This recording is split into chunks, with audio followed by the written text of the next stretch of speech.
Carta aos Colossenses, capítulo 1.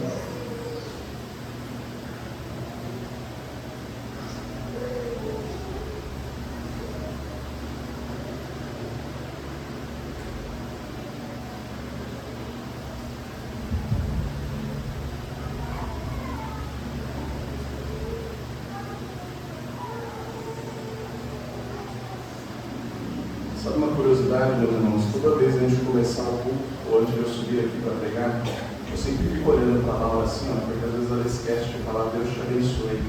E ela me fala isso já faz quase 10 anos, né? Toda vez que eu vou pregar. Então às vezes você deu parada assim, olhando para cá, ela está no toque dela assim, ela está esperando. Vai começar assim, você não vai falar nada. Um costume que nós pegamos. Meus irmãos, Colossenses capítulo 1, versículos de 1 a 8. A carta de Colossenses é uma carta muito cristocêntrica. Você vai ouvir muito falar sobre Jesus nesses dias de exposição. Fazia algum tempo que eu não fazia esse tipo de exposição, que o nome é Lectio Continua, no latim que vem leitura contínua. Ou seja, nós vamos galgando todo domingo até terminar toda a carta de Colossenses, esse é o objetivo. E com isso a gente ganha muita informação do contexto da carta, por que o apóstolo Paulo escreveu, para quem ele escreveu, e também a gente acaba ficando de alguma forma por dentro daquilo que está acontecendo naquela carta. Afinal, Colossos era uma cidade, e os colossenses eram uma igreja que estava ali dentro daquela cidade para a qual Paulo escreveu essa carta. Então, de alguma forma, o convite que eu faço para os irmãos aqui é que vocês façam parte dos colossenses. De alguma forma, você vai sair daqui um pouco colossenses hoje. Você vai ter dupla cidadania. E é isso que eu quero que você sinta. Sinta-se como se Paulo tivesse escrito essa carta para você. Como se você estivesse lendo isso aqui e toda vez que ele estiver falando para vocês, colossenses, você, para mim? Para você. Tá bom? Vamos ler então Colossenses capítulo 1, versículo 1 ao 8. Assim diz a palavra do nosso Deus. Paulo, apóstolo de Cristo Jesus pela vontade de Deus, e o irmão Timóteo, aos santos e fiéis irmãos em Cristo que estão em Colossos. Que a graça e a paz de Deus, nosso Pai, estejam com vocês. Damos sempre graças a Deus, Pai de nosso Senhor Jesus Cristo, quando oramos por vocês, desde que ouvimos da fé que vocês têm em Cristo Jesus e do amor que vocês têm por todos os santos, por causa da esperança que está guardada para vocês nos céus. Desta esperança vocês ouviram falar anteriormente por meio da palavra da verdade do Evangelho, que chegou até vocês. Esse Evangelho está produzindo fruto e crescendo em todo o mundo, assim como acontece entre vocês desde o dia em que ouviram e entenderam a graça de Deus na verdade. Isso vocês aprenderam de Epáfras, nosso amado conservo, e em relação a vocês, fiel ministro de Cristo, o qual também nos contou do amor que vocês têm no Espírito. Aqui a leitura da palavra do nosso Deus. Vamos orar mais uma vez. Santo Deus, a palavra foi lida e será anunciada aqui nessa noite. Pedimos ao Senhor que o Senhor nos dê o discernimento para entender o que o Senhor quer dizer à tua igreja.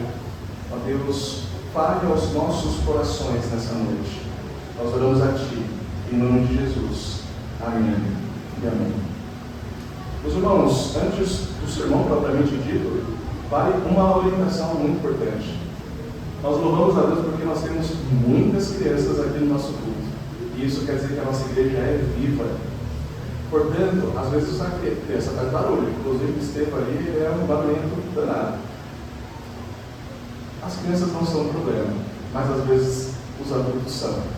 Quando viram, ficam olhando para ver o que está acontecendo, não conseguem prestar atenção no sermão. Então, basta uma criança fazer alguma coisa, para tudo que está fazendo para lá olhar.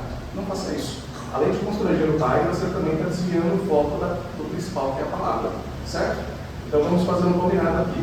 Para não constranger os pais para não... Eles já estão ali cuidando das crianças lá também, ou eventualmente sai quando o Estevão está lá. Às vezes o Estevão não gosta. Está sorrindo agora, né? Tem nem vergonha. Né? Mas tudo isso é bom.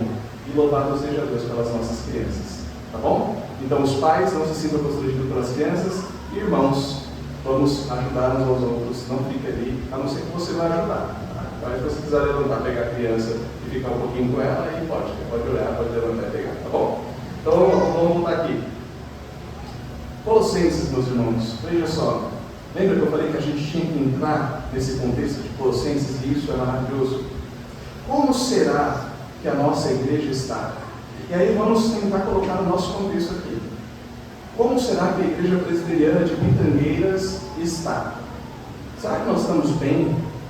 Será que nós estamos caminhando para o caminho certo? Será que nós estamos desenvolvendo o evangelho na cidade? Muitas igrejas podem medir a saúde da igreja pela agenda que a igreja tem. Não, nós estamos bem, nós temos muitas programações. Ou então pela quantidade de pessoas que temos na igreja. Não, estamos bem, nós temos muitas pessoas nas programações. Talvez você meça a qualidade da igreja pela reputação da igreja. Não, nós estamos bem, nós estamos no centro da cidade. Temos um ótimo lugar para estar. Mas veja, Paulo mede de uma maneira diferente o desempenho da igreja. Ele olha para os frutos do Evangelho. Ele olha para a fé que aquela igreja tem em Cristo. E ela olha pelo amor aos santos e a esperança no céu. É isso que Paulo olha para uma igreja para medir se a igreja está bem ou se a igreja está mal. Ele não está preocupado com números, ele não está preocupado com o tempo, ele não está preocupado com eventos que aquela igreja pode fornecer, mas ele está preocupado com os frutos do Evangelho. Aquela igreja é uma igreja fiel, é uma igreja que ama Jesus Cristo. Mais que isso, por amar a Jesus Cristo, essa igreja transmite o amor ao seu próximo. Existe amor entre os irmãos. E outra coisa, esses irmãos, quando se amam, estão juntos, amando a Cristo, eles têm esperança no céu, eles almejam o céu, eles esperam no novo céu e nova terra. Veja, Colossos foi uma cidade antiga na região da Frígia. Hoje, se você olhar o mapa, você vai ver que a região da Frígia é a atual Turquia. Ali estavam muitas das igrejas, inclusive de Apocalipse, quando tem lá Esmirna e outras igrejas, estão todas ali naquela região da Frígia, que é a atual Turquia. E ela perdeu a importância econômica no século I. Mas até então era uma igreja que estava é uma cidade que estava em declínio econômico, mas ainda estava de pé. Se tornou relevante na história por conta da igreja que foi instituída ali por Epáfras. O interessante é que eu quero que vocês entendam no contexto que Paulo provavelmente não conhecia a igreja de Colossos.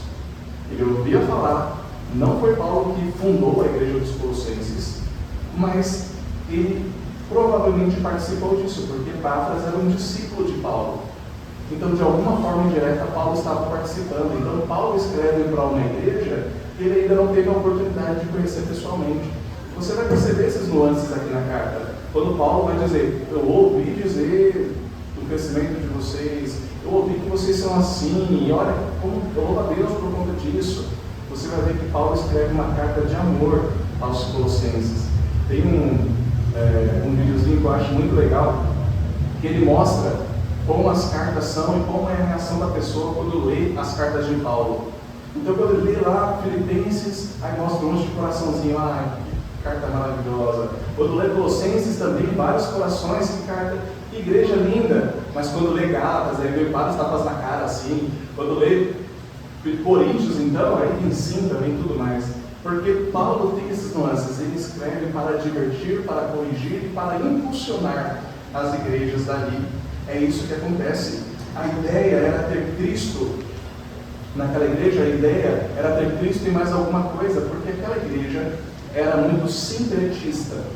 O que é o sincretismo? É quando você tem o cristianismo, você tem Cristo, mas você quer agregar alguma coisa a Cristo, certo? Então imagina, eu creio em Jesus Cristo, mas eu também creio em horóscopo. Eu creio em Jesus Cristo, mas eu também creio no zodíaco. Eu creio em Jesus Cristo, mas eu também creio em santos. Eu creio em Jesus Cristo e mais alguma coisa. E você começa a misturar. Eu também creio nos pais de santo. Ele vem falar para mim, eles falam tantas verdades, eu vou colocar aqui no meio. Então você mistura as religiões, faz uma sopa. O nome disso é sincretismo. E era o que os colossenses, infelizmente, estavam fazendo.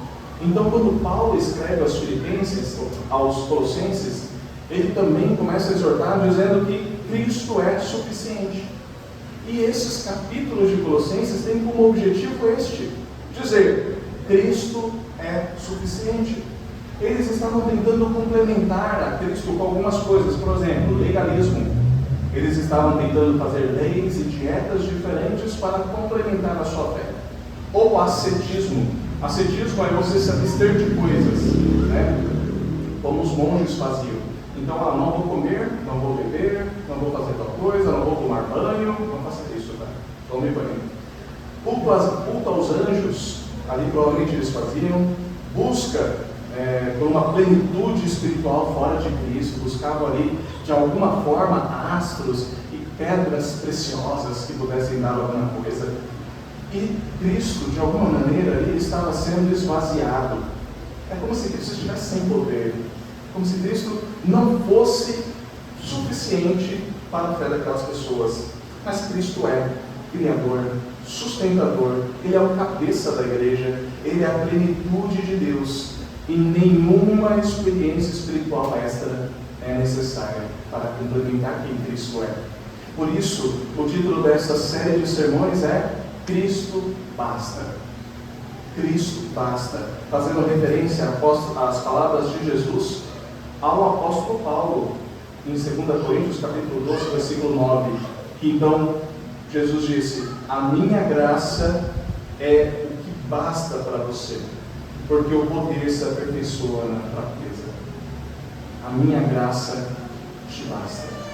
É isso que diz. Então, a graça de Cristo é toda suficiente. E nesse primeiro sermão, o tema do sermão é as evidências de Cristo em sua vida. Quais são as evidências que Jesus Cristo está na sua vida? É sobre isso o sermão de hoje. E durante esse sermão, o exercício é: aplique tudo isso ao seu coração. Não fique no sermão como quem fica ali olhando a mosquinha enquanto passa, ou então pensando em alguma coisa. Não. Fique comigo, tá bom? Preste muita atenção e guarde as palavras do Senhor para o seu coração. As evidências de Cristo em sua vida. Em primeiro lugar, as evidências de Cristo em sua vida são marcadas por uma fé verdadeira. No versículo 1 diz assim: Paulo, apóstolo de Cristo Jesus, pela vontade de Deus, e o irmão Timóteo, aos santos e fiéis irmãos em Cristo que estão em Colossos, que a graça e a paz de Deus, nosso Pai, estejam com vocês.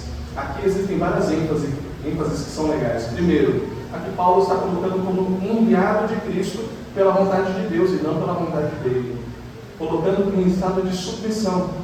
Ele é superior. Cristo é mais do que eu, obviamente, mas era necessário dizer.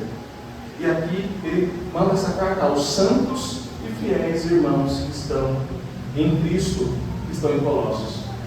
Existe um padrão na carta de Paulo, e também se você olhar na carta de Apocalipse às 7 igrejas, se você tiver curiosidade, existe um padrão tão legal, que funciona assim: você começa com um elogio, e depois você vai tratando os problemas, né? Porque você ganha um ouvinte. Então, se você disser para a pessoa logo de cara alguma coisa ruim, a pessoa já se fecha. Mas se você disser: olha, eu gosto tanto de quando você faz isso, você é tão bom fazendo isso, ressaltando um lado bom, aí a pessoa fica mais tranquila, não é? Então, ao invés da mulher chegar assim para o marido: olha essa meia jogada aqui no chão, você tem que colocar essa meia no lugar certo. Ou a mulher pode chegar: meu amor, eu gosto tanto de como você cuida daqui de casa. Você, olha, tem pão fresquinho ali, muito obrigado pelo cuidado aqui em casa. Mas tem uma coisa que eu não gosto. Sabe aquela meia? Eu fico tão chateada quando eu vejo aquela meia. E às vezes parece tão bobagem isso, mas faz ou não faz diferença. Eu tenho certeza que todo homem vai dizer, pelo menos no coração, talvez tenha medo de falar do lado da esposa, mas sim, faz diferença. Porque quando a esposa trata com doçura, você quer responder com doçura, por mais que seja uma crítica. E Paulo faz isso aqui. Ele começa a carta dizendo: aos santos e fiéis amados em Cristo que estão em Colossos, que a graça e a paz de Deus, nosso Pai, estejam com vocês. Recebeu uma carta como essa, ele pode falar o que ele quiser agora. Ele me chamou de santo e fiel. Olha como o apóstolo Paulo é bom. E aqui ele faz essa pequena saudação, que eu acho que é tão boa. E eu acho que os crentes deveriam se tratar com a saudação: que a graça e a paz de Deus esteja com vocês. O crente se saúda mesmo na rua. Ele se identifica, ele saúda e sempre deseja que a paz e a graça de Deus esteja com todos. Versículo 3: damos sempre graças a Deus, Pai de nosso Senhor Jesus Cristo, quando oramos por vocês, desde que ouvimos da fé que vocês têm em Cristo Jesus e do amor que vocês têm por todos os santos, por causa da esperança que está guardada para vocês nos céus. Então percebe o que Paulo está fazendo aqui. Ele está agradecendo ao Senhor e diz, primeiro, ele está dizendo que eles oram pelos colossenses, mesmo que Paulo ainda não os conhecesse pessoalmente. E ele fala que nós estamos ouvindo da fé que vocês têm em Cristo Jesus. Aquela fé tem sido notória. As pessoas têm percebido aquela fé. Têm percebido que aquele povo é um povo que ama a Deus. E mais que isso, versículo 4 diz que existe um amor que vocês têm por todos os santos. É um amor mútuo. Que vocês se amam. Vocês se amam verdadeiramente por causa da esperança guardada para vocês. Paulo agradece porque a graça de Deus já produziu frutos visíveis naquela igreja. Paulo comenta dizendo: damos sempre graças a Deus, Pai de nosso Senhor Jesus Cristo. E isso já estabelece o tom do texto aqui. O apóstolo não está elogiando a personalidade da igreja, mas ele está elogiando a quem está atrelada àquelas evidências. Ele está agradecendo a Deus por tudo aquilo. Porque toda evidência de vida espiritual genuína tem origem divina e não humana. Tudo aquilo que é bom, tudo aquilo que é agradável vem do Senhor. É verdade. Então, quando você tem que agradecer ao Senhor. Eventualmente, quando eu termino o sermão, talvez venha uma pessoa e diga: pastor, foi muito bom o seu sermão. Eu sempre digo a mesma coisa: graças a Deus. Porque apesar de mim foi bom. Mesmo com as minhas falhas, mesmo com os meus defeitos, é o Senhor. E aqui, ao pregar a palavra, eu tenho que tomar todo cuidado para não estragar o que já é belo, a palavra de Deus. Em seguida, ele nomeia 3 marcas concretas que justificam essa gratidão: a fé em Cristo Jesus, o amor para com todos os santos e a esperança guardada nos céus. Notem essa ordem: a fé se dirige a Cristo, o amor se derrama sobre a igreja e a esperança se fixa no céu. Isso é o cristianismo saudável. O coração é levado a Cristo, os braços se abrem aos seus irmãos e os olhos se abrem para além deste mundo. É assim que o cristão deve viver. Paulo não está falando de sentimentos vagos. A fé aqui é descanso real no Senhor. O amor aqui é compromisso concreto com o povo de Deus. E a esperança não é pensamento positivo, mas é certeza futura: Cristo virá. O texto ainda diz que essa fé e amor surgem por conta da esperança em Cristo Jesus. Ou seja, a esperança futura alimenta a fidelidade presente. Há quem diga, existe um teólogo, não vou conseguir lembrar qual teólogo agora, mas ele diz uma coisa muito interessante: que as pessoas que mais fizeram para o reino e pelo reino em vida foram as pessoas que mais pensavam no céu. Ou seja, quanto mais você pensa na vida vindoura, quanto mais você pensa no céu, mais você trabalha e louva ao Senhor aqui. A pessoa pode amar sem calcular o retorno quando ela ama Jesus. Ela pode servir na igreja sem esperar aplausos. Ela pode perder sem desmoronar, porque ela ama Jesus, porque ela está com a cabeça dela não está aqui, está lá na frente. A vida cristã verdadeira é uma obra de Deus que produz uma tríade inseparável. A fé em Cristo, o amor pela igreja e a esperança celestial. Não existe fé genuína que não produza amor. Você só tem uma fé verdadeira quando você começa a amar os seus irmãos. É por isso que a comunhão é tão importante, meus irmãos. É por isso que ao sair daqui, não saia correndo por ali. Fique, converse com o seu irmão, dê um abraço no seu irmão, converse. Isso é bom demais. Saber como o irmão está, mandar uma mensagem, chamar para comer uma lasanha na sua casa. Eu vou. Não existe amor cristão duradouro sem esperança celestial. Não existe esperança bíblica que não torne a vida presente diferente. Aqui o Cristo, ou o texto, ele expõe um pecado muito comum. Queremos os benefícios de Cristo, mas não queremos reorganizar as nossas vidas em torno de Cristo. Queremos a graça de Cristo, mas não queremos o peso e a cruz de Cristo. Muita gente quer consolo, mas não quer submissão. Muita gente quer o céu, mas não quer amar a igreja.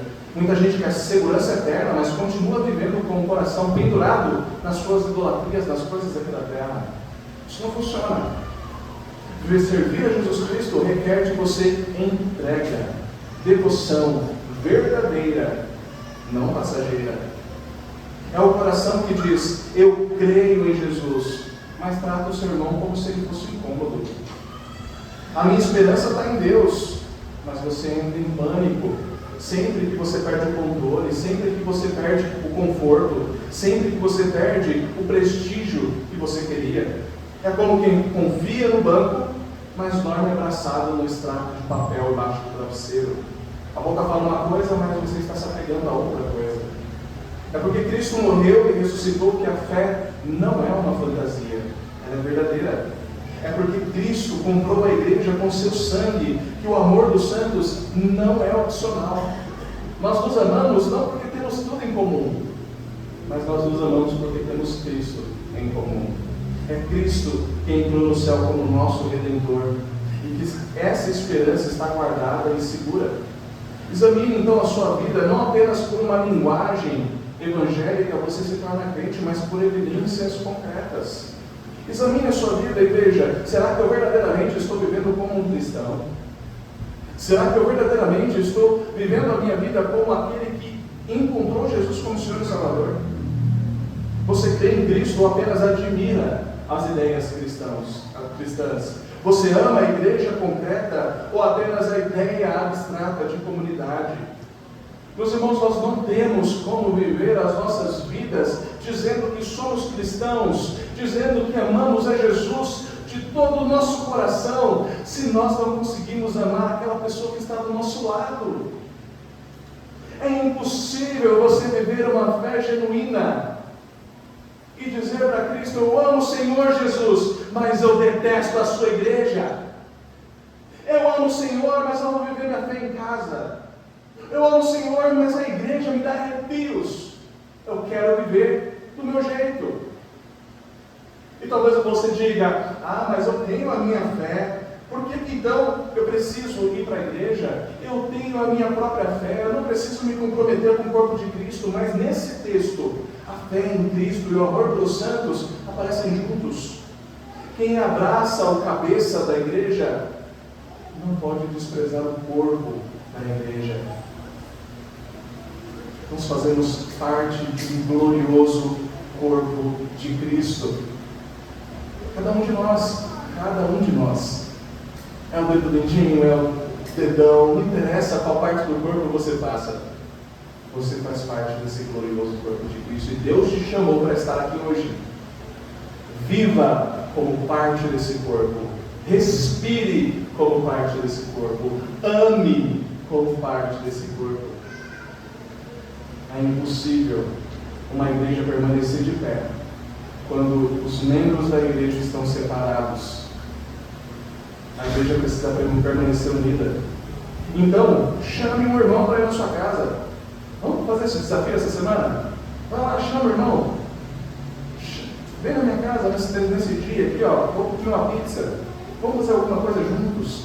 Isso é muito bom. Isso faz bem para você. Talvez você diga: ah, mas a minha casa está uma bagunça. mas até fazer tal coisa, mas eu não tenho dinheiro, mas você vai colocar quantos empecilhos forem necessários. Mas lembre-se, seja para você se juntar numa pracinha para jogar dominó. Se junta. Porque quem se ajunta não se espalha. As evidências de Cristo em sua vida são marcadas por uma fé verdadeira. E em segundo lugar, as evidências de Cristo na sua vida são marcadas pelos bons frutos. Pelos bons frutos. Versículos de 5 a 6 diz assim: desta esperança vocês ouviram falar anteriormente por meio da palavra, da verdade do Evangelho, que chegou até vocês. Esse Evangelho está produzindo fruto e crescendo em todo o mundo, assim como acontece entre vocês, desde o dia em que ouviram e entenderam a graça de Deus na verdade. Paulo está dizendo que essa esperança já havia sido ouvida por eles na verdade, na palavra do Evangelho. A transformação dos colossenses não nasceu de um ambiente onde eles estavam, do carisma do pregador, da técnica de persuasão e nem de uma experiência emocional intensa, mas nasceu da verdade do Evangelho. É isso que gera mudança na vida das pessoas. O apóstolo Paulo chama o Evangelho de palavra da verdade.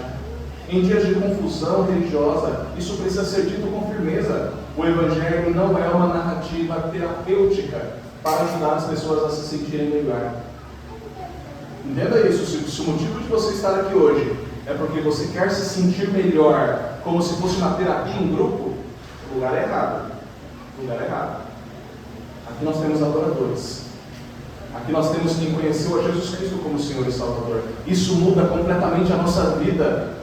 Isso muda os nossos ânimos. Não quer dizer que você não vai passar por problemas, mas quer dizer que agora, ao passar por problemas, você vai ficar muito melhor. Você vai conseguir lidar muito melhor com os problemas da sua vida, porque você ama Jesus Cristo e você enxerga além. O Evangelho é a verdade de Deus sobre o pecado, sobre Cristo, sobre a cruz, sobre a reconciliação, sobre a nova vida. E Paulo prossegue dizendo que esse Evangelho chegou a vocês, como também em todo mundo está crescendo, está produzindo fruto. O Evangelho ele não é estéril. O Evangelho ele não chega na sua vida e passa despercebido. De jeito nenhum. Em Hebreus trata um texto muito legal falando sobre as chuvas de bênçãos que caem sobre a igreja. Neste momento aqui na igreja é como se você estivesse recebendo chuvas de bênçãos. Está chovendo sobre vocês estão recebendo a palavra, cada um de vocês, todo mundo aqui está recebendo a palavra. E aí, dependendo do solo, vai produzir frutos. Dependendo do solo, vai produzir abróbios. Ou seja, fruto ruim, ervas daninhas. Vai produzir aquilo que é ruim. Isso quer dizer que, independente do solo que caia, vai ter algum efeito. Quando a pregação do Evangelho é feita, ela é feita para a bênção, mas também para a maldição. Por que isso? Porque aqueles que ouviram o Evangelho e não se voltam a Jesus, eles estão negando agora de maneira mais consciente a Jesus. Agora, de maneira consciente, eles estão dizendo: agora eu entendi um pouco mais, Jesus, quem é o Senhor. E ainda assim eu não te quero. E ainda assim eu prefiro os meus pecados. E ainda assim eu prefiro a minha vida pecaminosa do que estar aqui com o Senhor. Como quem diz isso? Depois Paulo repete a mesma ideia localmente. Assim também entre vocês, desde o dia que vocês ouviram e entenderam a graça na verdade. Aqui tem dois termos, ouvir e entender.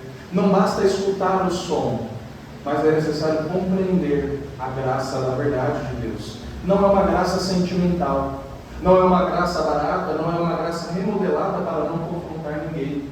É uma graça de Deus que cresce na verdade e ela humilha o pecador, exalta Cristo e produz nova vida. A graça que Cristo produz, ela é infinitamente superior ao que nós podemos imaginar. E aqui para isso eu tentei separar um texto aqui de Dietrich Bonhoeffer. Dietrich Bonhoeffer foi um pastor e talvez até missionário na Alemanha nazista. Ele lutou naquele período nazista contra o governo nazista. Isso custou a sua vida. Ele foi morto pouco tempo antes, se não me engano, 3 semanas antes do fim da Segunda Guerra Mundial. Ele foi executado. E ele era um pastor brilhante. E ele escreveu um texto falando sobre a graça de Deus. Eu queria ler para vocês. Preste atenção. Isso é a graça barata, que justifica o pecado, ao invés de justificar o pecador. Que deixa o pecado e se arrepende. Não é o perdão que se separa do pecado. A graça barata é a graça que outorgamos a nós mesmos. A graça barata é a pregação do perdão, sem arrependimento do pregador. É o batismo sem disciplina. É a comunhão sem confissão de pecados. É a absolvição sem confissão pessoal. A graça barata é a graça sem discipulado. É a graça sem cruz. É a graça sem Cristo vivo e encarnado. Mas existe a graça preciosa. A graça preciosa é o tesouro oculto do campo, pelo qual o ser humano vende feliz tudo o que possui. É a pérola preciosa pela qual o mercador oferece todos os seus bens. É o domínio do reino de Cristo, pelo qual o ser humano arranca o olho que o faz tropeçar. É o chamado de Cristo, pelo qual o discípulo deixa as suas redes para trás e o segue. A graça preciosa, o evangelho que sempre se deve procurar, a dádiva que se deve pedir e a porta a qual se tem que bater. A graça preciosa é aquilo, meus irmãos, que nós devemos lutar para obter. É a graça de Cristo. É a graça que nos movimenta dia após dia. O evangelho não é comprado na esquina. O evangelho não é barato. O evangelho custa muito e custa caro. Como é, meus irmãos, que nós podemos desprezar o evangelho ou tratar com mediocridade o evangelho que custou muito caro para Deus? Sabe quanto custou para Deus o evangelho? A vida do seu próprio filho.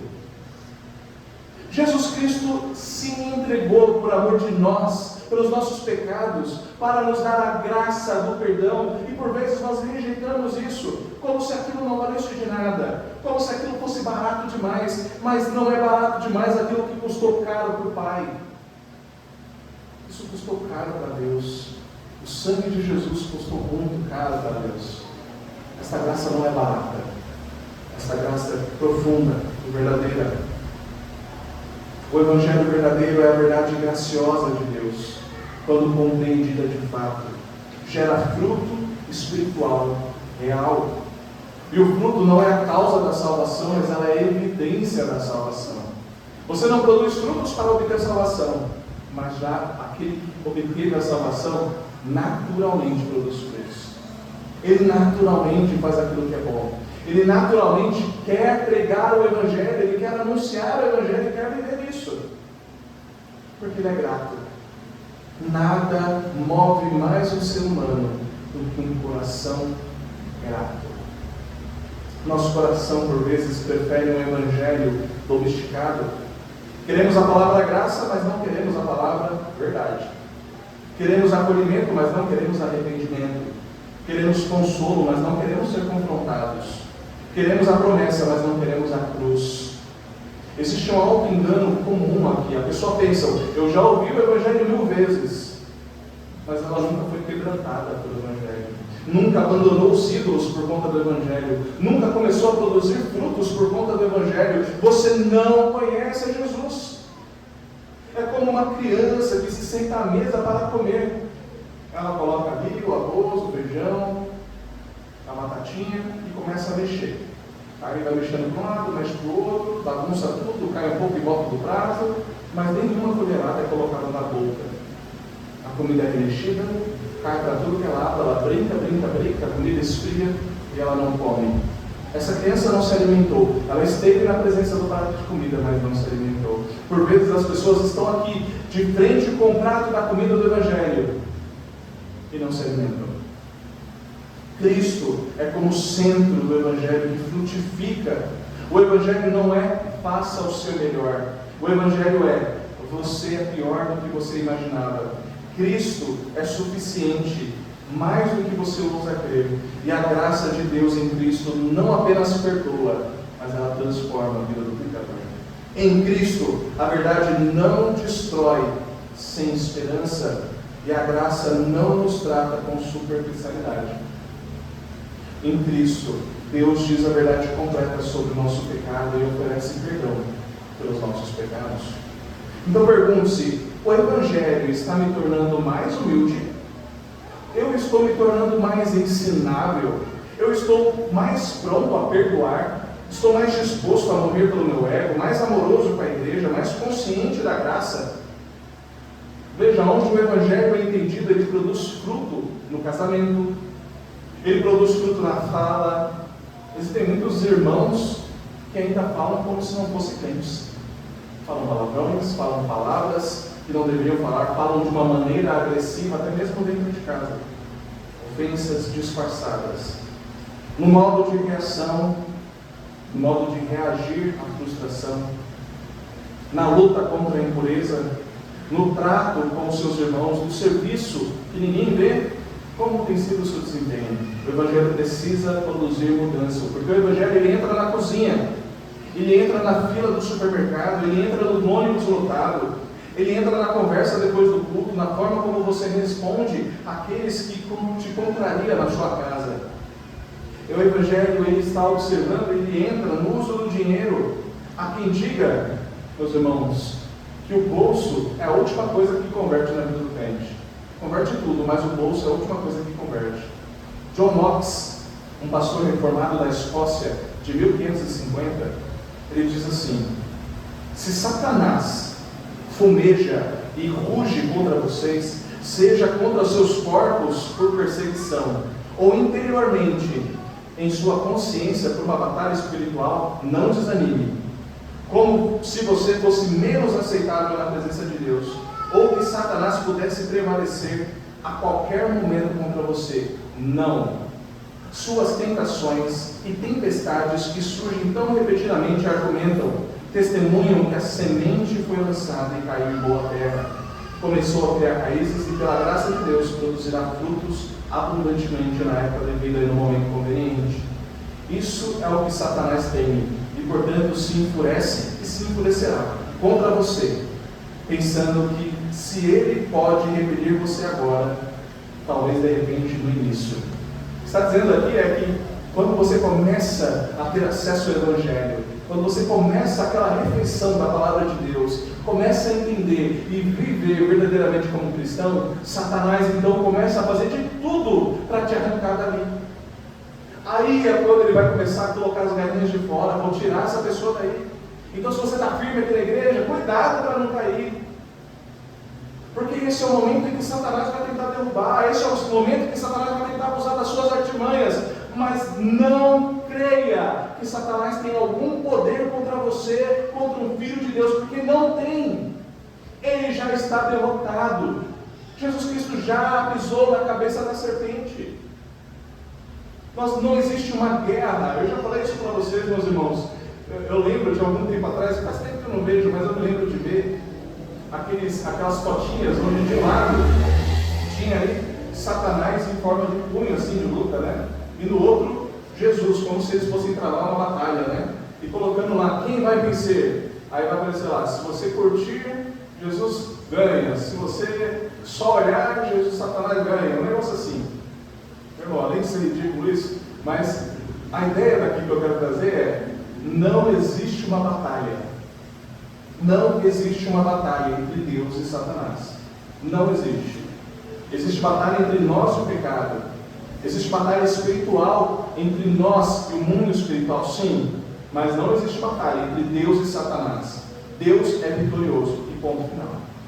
Deus já venceu Satanás. Deus já é vitorioso. Naquela cruz, Jesus venceu a morte. Não pense você, será que Deus vai perder essa batalha? Não existe batalha. Cristo é vitorioso. Ele é mais do que vencedor. Ele é superior de todas as coisas. Cristo é supremo. Nós não servimos a um Deus fraco. Nós não servimos a um Deus que está balangando como quem vai para um lado ou quem vai para o outro.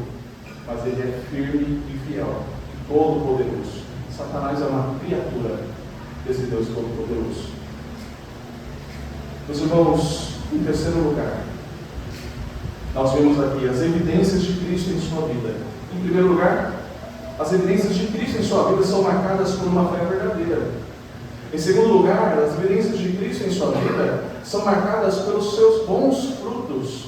E em terceiro lugar, as evidências de Cristo em sua vida são marcadas pelo compartilhamento da fé. Pelo compartilhamento da fé. Versículos 7 e 8 dizem: isso vocês aprenderam com Epáfras, nosso amado conservo, e em relação a vocês, fiel ministro de Cristo, o qual também nos contou o amor que vocês têm no Espírito. Aqui Paulo está confirmando que Epáfras é um ministro fiel, que está levando a mensagem para aquelas pessoas. Paulo menciona Epáfras como este homem que está compartilhando a fé. E é isso que acontece. Uma vez que você tem contato com a palavra de Deus, você compartilha a palavra de Deus. Isso é precioso. O Evangelho vem de Deus, mas chega por meios humanos. Deus escolheu a pregação como meio de transportar a palavra do Senhor para os corações dos crentes. Deus ama usar servos fiéis para comunicar a sua verdade à igreja. Meus irmãos, não pensem: mas eu não sei falar, mas eu tenho dificuldade para falar, eu não sei como evangelizar. Tem uma pessoa na minha família que está passando por necessidade, tem uma pessoa que eu quero que ela conheça Jesus, mas eu não sei o que falar. Abra a boca e fale. E creia no Senhor Jesus Cristo e se alimente da palavra de Deus. A boca fala aquilo que o coração está cheio. Portanto, se alimente diariamente da palavra de Deus. Pode ter certeza, as palavras vão vir, mas não se você não se alimentar da palavra de Deus. Paulo não está elogiando Epáfras pela sua genialidade. Nossa, Epáfras, como o seu trabalho foi incrível naquele lugar, como você é maravilhoso, como você é uma celebridade, como você é sofisticado. Não é isso. Ele chama aquele homem de amado e conservo, fiel ministro de Cristo. E ministro aqui, meus irmãos, eu quero, às vezes alguma palavra no grego, ela tem significados diferentes quando nós trazemos para o português. Esta palavra ministro vem de peretas, uma palavra do grego, e essa palavra tem como significado uma profissão no Novo Testamento. Olha que interessante, é uma profissão portuária, e eles usavam muito essa palavra. O que significa? Que profissão era essa? Imagine uma embarcação muito grande, um barco muito grande, e embaixo desse barco tinham os seus remos para levar a embarcação de um lado para o outro, e algumas pessoas precisavam ficar naquela parte de baixo da polpa do navio para poder fazer o navio andar. Só que os navios naquela época não eram tão bem estruturados, então muitas vezes a água subia um pouquinho e ficava ali nos pés daquelas pessoas que estavam ali. Aquela profissão era esta, chamada de ministros aqui. Era uma profissão. Quem fazia parte dessas profissões? Geralmente aquelas pessoas que estavam foragidas, que não tinham dinheiro para comer, que não tinham dinheiro para nada. Eles usavam aquela profissão como último recurso, porque eles ficavam ali embaixo remando 2 meses, 3 meses. Às vezes os pés apodreciam ali embaixo da polpa do navio. Alguns morriam naquela trajetória que era cansativa, e de fato era. Tinham doenças e tudo mais que pegavam por ali. Era uma profissão terrível. E eles remavam, e eles não tinham ali uma visão de para onde eles estavam remando. Eles estavam remando, sem uma direção exatamente específica. Mas veja só uma coisa interessante. Aquela profissão de remar em direção sem saber para onde é exatamente o que Paulo usa para dizer que nós somos ministros de Deus. Ele usa essa palavra quando ele diz que nós somos despenseiros da graça de Deus, ministros do Senhor. E veja, meus irmãos, o que isso quer dizer? Isso quer dizer que nós também somos como essas pessoas. Nós remamos sem saber para onde vamos, porque nós confiamos no capitão. Nós sabemos que o capitão está levando o barco para uma direção boa. E talvez você esteja remando e você não sabe para onde está indo, mas confie no capitão. E aqui, quando Paulo está chamando Epáfras de ministro, não é como se ele dissesse ministro do Supremo, ou grande ministro, aquele ministro que nós conhecemos hoje, terno e gravata, muito bem afeiçoado. Não. É alguém da escória. É alguém que serve sem perguntar. É alguém que serve sem questionar. É isso que ele quer dizer aqui. Deus forma a sua igreja por meio da pregação fiel do Evangelho, por servos fiéis, e produz nela um amor sobrenatural do Espírito Santo. Deus usa você para pregar o Evangelho. Servos que são fiéis ao Evangelho. Percebe a importância de nós sermos fiéis? E quão delicioso, maravilhoso e um deleite é saber que Deus usa nós, pobres, miseráveis pecadores, para anunciar as boas novas. O nosso coração, ele gosta de desprezar os meios simples de Deus. Nós queremos algo impressionante, algo novo, algo espetacular. E por vezes ficamos tentados a achar que a saúde da igreja depende de métodos extraordinários, personalidades fortes ou novidade na vitrine.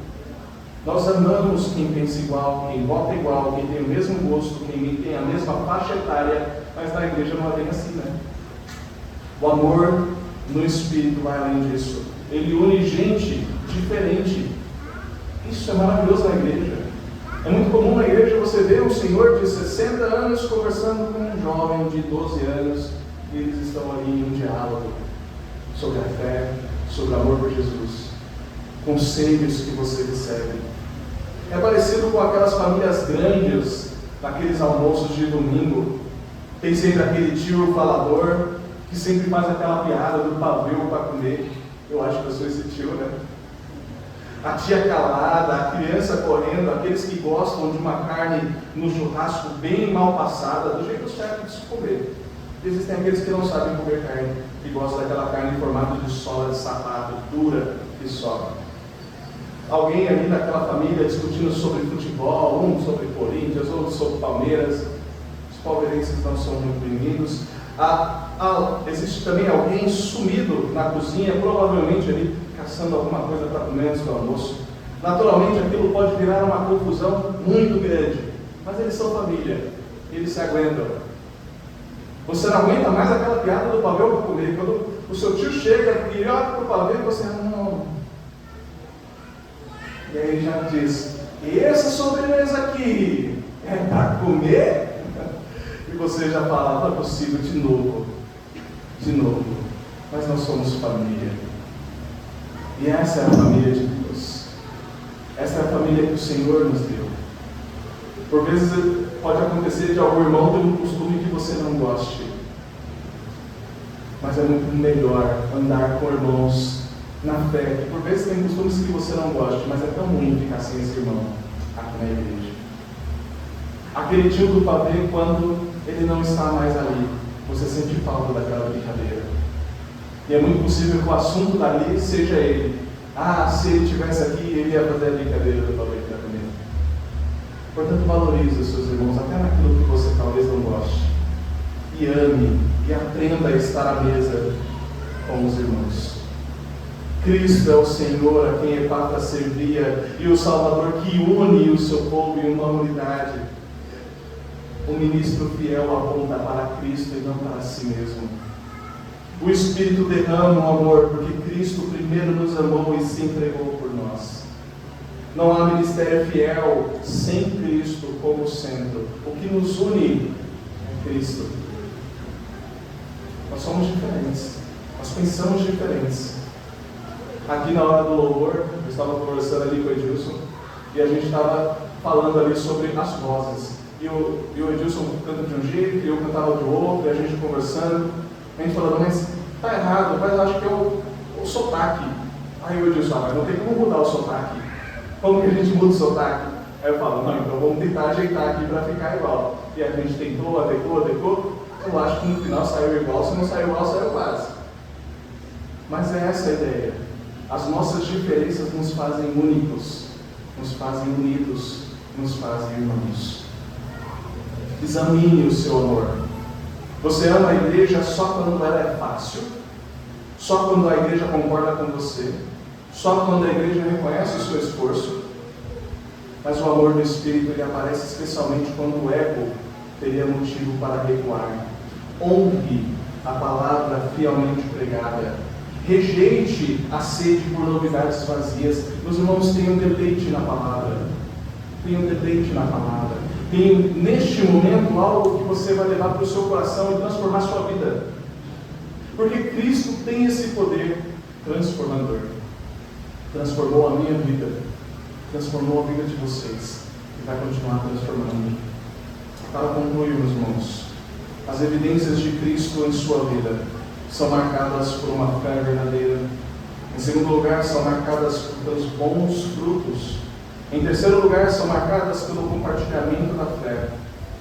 Paulo, ele olha para os Colossenses e vê algo que só Deus pode produzir: a fé em Cristo, amor pelos santos e esperança nos céus.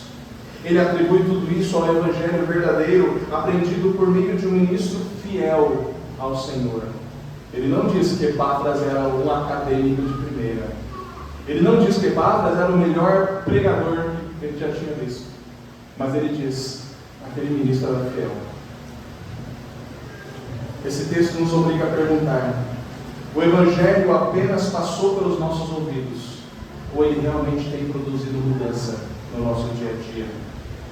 Não se contente, meus irmãos, em ter proximidade com o Evangelho. Não fique como a criança, brincando com a comida. Coma. Se deleite no Evangelho. Coma. Se alimente. Esteja forte e de pé.